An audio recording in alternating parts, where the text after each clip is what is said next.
Hey coders, welcome to Drop Code. तो hope आपने हमारी लास्ट वीडियो देखी होगी जिसमें हमने फंक्शंस कवर किया था। तो आज हम फंक्शन से रिलेटेड दो टॉपिक और करने वाले हैं, जो कि हमारा पहला इनलाइन फंक्शन और दूसरा हमारा function overloading. So without further due let's move to our video.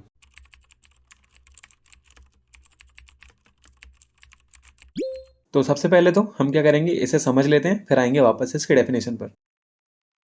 तो कोडर्स, आप देखेंगे ये वो फंक्शन है जो हमने लास्ट वीडियो में कवर करा था। तो इसमें क्या हो रहा है कि यहाँ पे हम क्या करते हैं, अगर हम फंक्शन जब हम कॉल करते हैं तो हम फंक्शन का नाम लिखते हैं, देन हम ए अपना वेरिएबल देते हैं, फिर हम बी वेरिएबल देते हैं। वो क्या करता है, वो यहाँ पे इस फंक्शन से आके मैच करता है। उसके बाद वो देखता है कि इसमें कितने वेरिएबल है, ए और बी को वो मैच करेगा। इसके बाद वो चलना स्टार्ट करेगा। तो हम फंक्शन बनाने का मेन मोटिव क्या था कि हमें टाइम बचाना है। तो अगर ये वापस से यहाँ पहले सम को चेक करे, नाम को चेक करे, उसके बाद वेरिएबल चेक करे, इसमें तो काफी टाइम लग जाएगा। हमारा मेन फोकस ये था कि हमें टाइम बचाना है। ऑल्दो इसमें भी टाइम बच रहा है हमारा, पर हमें और टाइम बचाना है। तो हम क्या कर सकते हैं, हम ट्राई कर सकते हैं कि हमारा टाइम और थोड़ा बचे। तो इसमें हम मेनली क्या करते हैं, हमारा एक टॉपिक है इनलाइन फंक्शन नाम का। तो वो इनलाइन फंक्शन आज हम आपको पढ़ाने वाले हैं। इनलाइन फंक्शन क्या करता है, इनलाइन जैसे इसका नाम से क्लियर है कि ये एक या दो लाइन का फंक्शन होगा जो कि हमारे चलने वाला है और वो इससे जल्दी काम करेगा।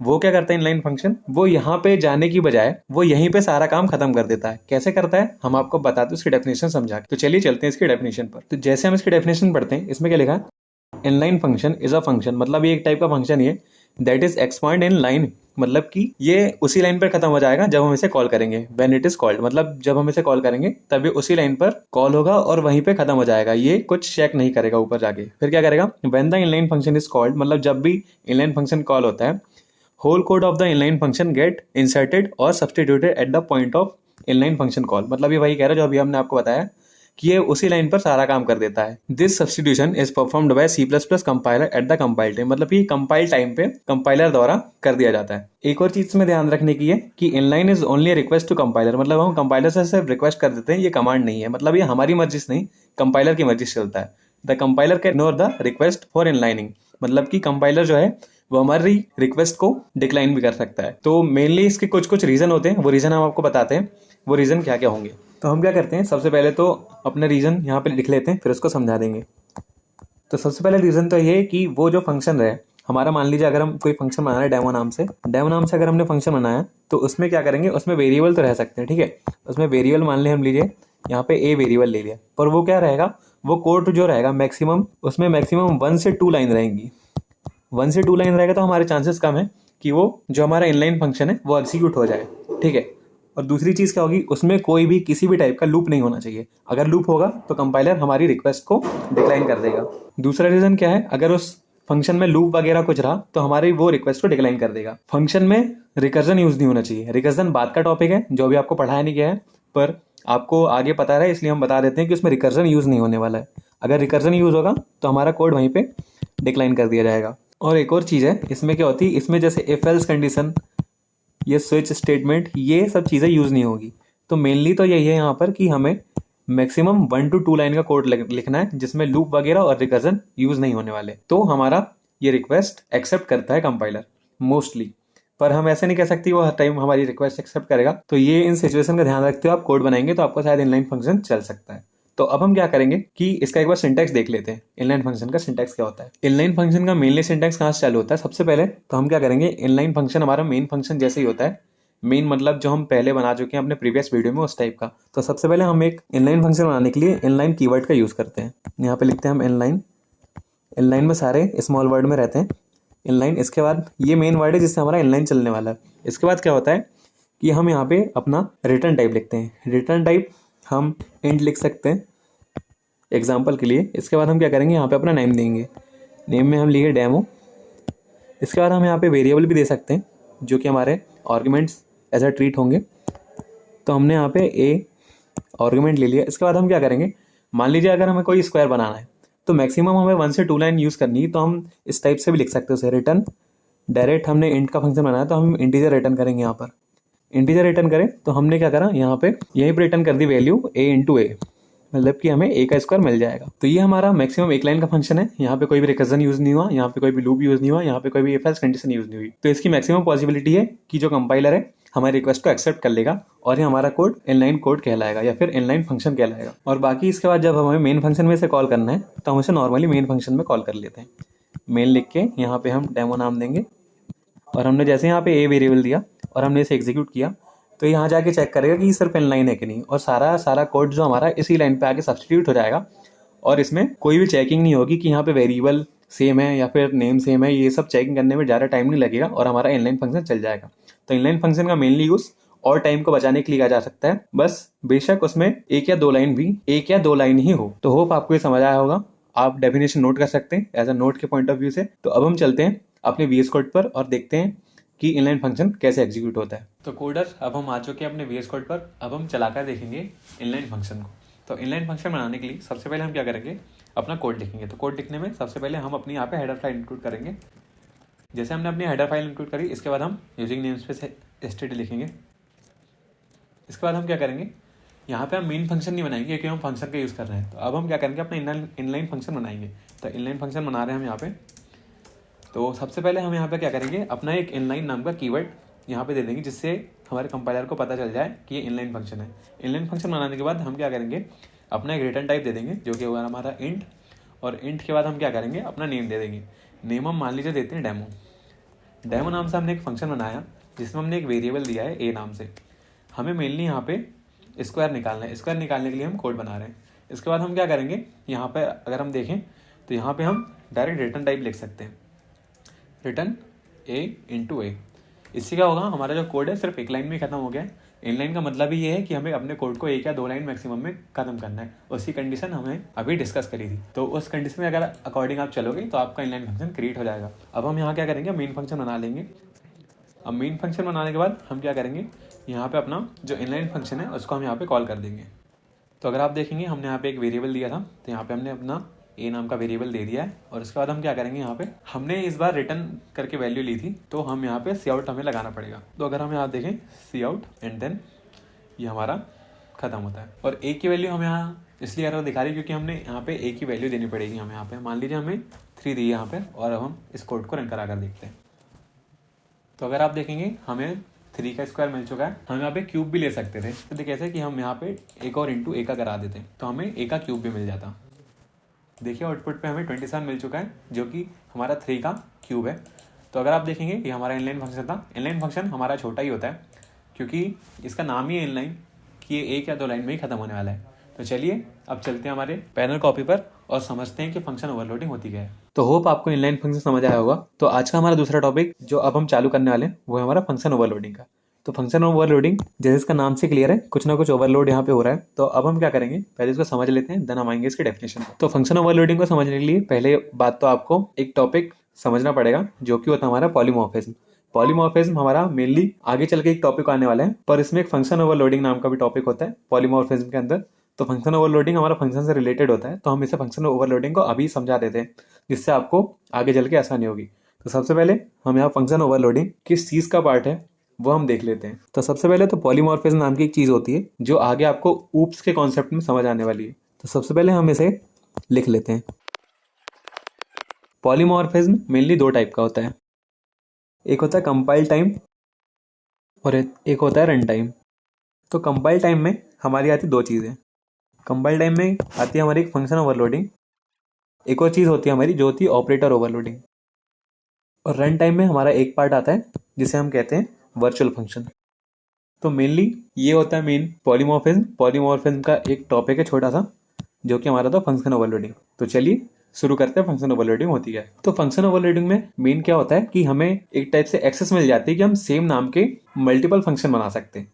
मतलब अगर आप सेम नाम के फंक्शन बनाएंगे, मान लीजिए अगर आपने सम नाम का एक फंक्शन बनाया और ऐसे इनिशियलाइज कर दिया, बढ़िया इसका कोड लिख लिया, ऐसे क्लोज कर दिया। दूसरा आप सम नाम का फंक्शन अगर जब बनाने जाएंगे तो आपको यहाँ पे एरर आएगी इस जगह पे कि आप सेम नाम के 2 फंक्शन नहीं बना सकते। पर फंक्शन ओवरलोडिंग में ये पॉसिबल है। इसकी कुछ प्रॉपर्टीज होती है जो अभी हम आपको बताने वाले हैं। तो चलिए चलते हैं और देखते हैं इसकी प्रॉपर्टी मेनली होती क्या है। तो पहली बात तो आप ये समझ जाइए कि जब हमारा फंक्शन ओवरलोडिंग होगा तो उसमें हम सेम नाम के 2 फंक्शन बना सकते हैं। अब सेम नाम के 2 फंक्शन बनाने के लिए हमें क्या करना है, अब हम उसे देखते हैं। जब भी हम अपने फंक्शन बना रहे हैं तो मान लीजिए हमने यहाँ पे एक फंक्शन बनाया सम नाम का और हमने यहाँ पे 2 वेरिएबल दिए, int a and int b. अब मान लीजिए हमने यहाँ पे कुछ इसकी बॉडी लिखी और हमने यहाँ पे रिटर्न करा दिया। तो मान लीजिए हमारा एक फंक्शन है, अब हमें दूसरा फंक्शन बनाना है। दूसरा फंक्शन बनाने के लिए हम क्या करेंगे, यहाँ पे हम इंट सम नाम से ही बनाएंगे। पर हम इसमें मेनली क्या करेंगे, जो हमारे पैरामीटर्स है या आर्गुमेंट्स हैं, हम इसे क्या कर देंगे, इनका टाइप चेंज कर देंगे या इनका नंबर चेंज कर देंगे। मान लीजिए अगर हमने यहाँ पे 2 वेरिएबल लिए हैं या 2 आर्गुमेंट्स लिए, तो हम क्या करेंगे, int a, int b and int c, हम यहाँ पे 3 वेरिएबल ले लेंगे और यहाँ पे हम अपना प्रोग्राम लिख देंगे बढ़िया से और ये खत्म कर देंगे। तो यहाँ पे वेरिएबल के नंबर यहाँ चेंज करने से यहाँ के और हमने 2 वेरिएबल दिए और यहाँ हमने 3 दिए।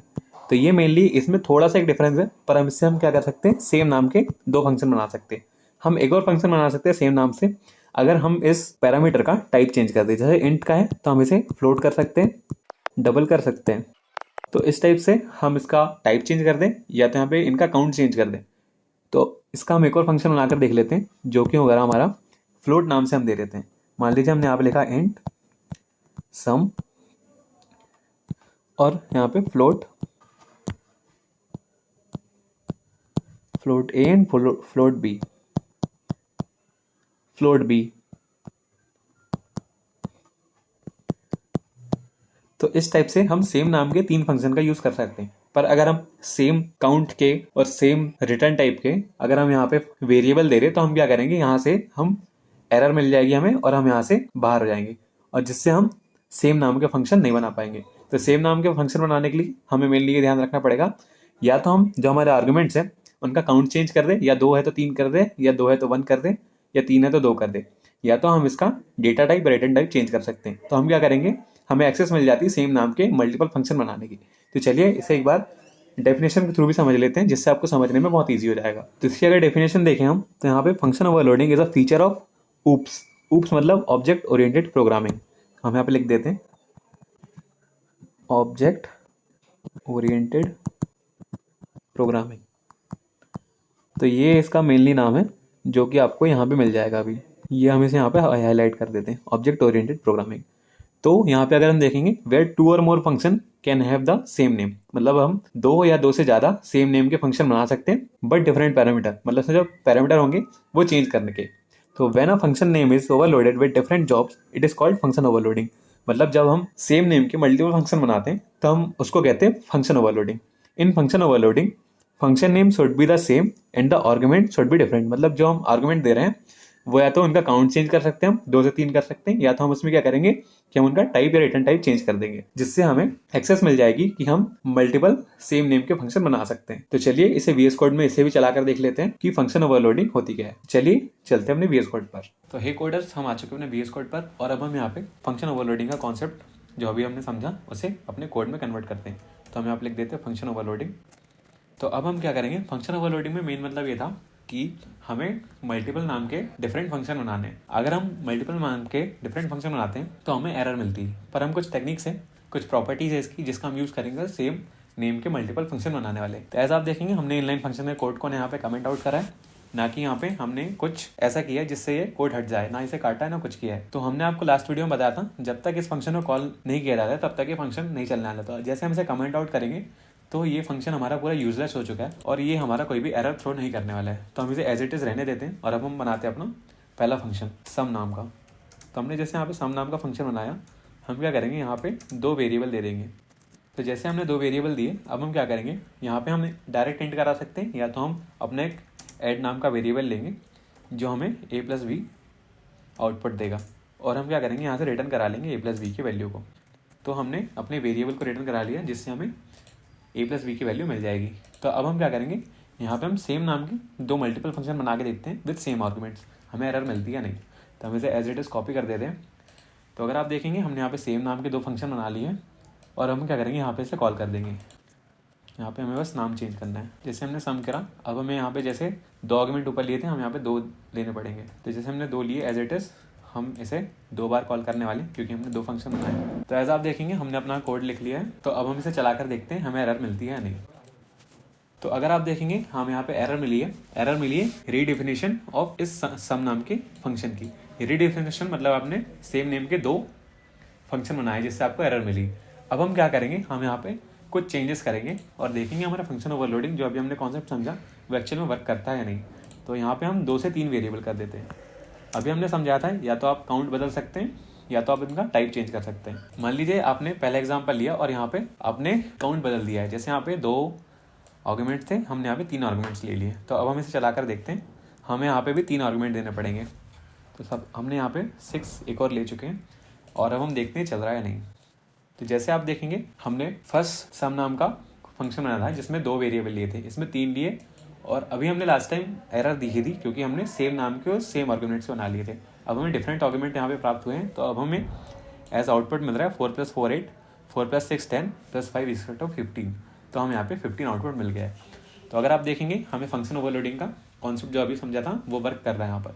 तो मान लीजिए आपको यहाँ पे अकाउंट चेंज नहीं करना है, तो आपको यहाँ क्या करने का, यहाँ पे आपको करना पड़ेगा इनका टाइप चेंज कर देना पड़ेगा। तो आप इसे इंट से फ्लोट कर देंगे तो भी आपका फंक्शन ओवरलोडिंग चल जाएगा। एज हमें यहाँ एरर मिल रही है क्योंकि हमने यहाँ पे 3 वेरिएबल दिए हैं।